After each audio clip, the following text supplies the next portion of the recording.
Mamlakatimizda sog'liqni saqlash tizimida olib borilayotgan islohotlar chekka hudud aholisini ham tibbiyotga bo'lgan ishonchini oshirmoqda. Samarqand viloyati Narpay tumanidagi Barkamol mahalla fuqarolar yig'ini hududida joylashgan 19-son oilaviy poliklinika bugun 5000 dan ortiq aholiga xizmat ko'rsatib, ularning sog'lom hayot kechirishida muhim o'rin tutmoqda. Muassasa nafaqat tibbiy yordam ko'rsatish, balki inson salomatligini muhofaza qilishga qaratilgan ezgu ishlar markaziga aylanmoqda. 2023-yilda Obod qishloq dasturi doirasida eski bino o'rnida zamonaviy poliklinika barpo etildi. Bugun u barcha qulayliklarga ega bo'lib, aholi uchun sifatli tibbiy xizmat ko'rsatish imkoniyatini yanada kengaytirdi. Poliklinikaga shifokor Oybek Usmonov rahbarlik qilib, jamoa bilan birgalikda fidoyilik bilan mehnat qilmoqda. Muassasada 17 nafar tibbiyot xodimi ishlab, har kuni o'rtacha 50 nafar fuqaroga xizmat ko'rsatmoqda. Ayniqsa, hamshiralar Gulhayo Haydarova,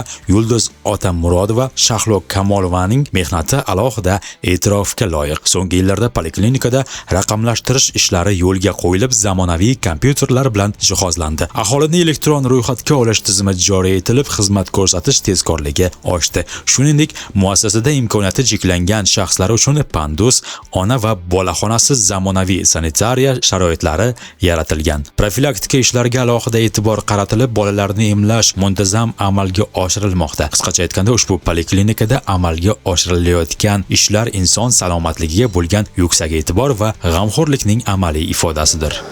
Narpay tuman sog'liqni saqlash bo'limiga qarashli 19-son oilaviy poliklinikamiz ikkita mahallaga xizmat qiladi.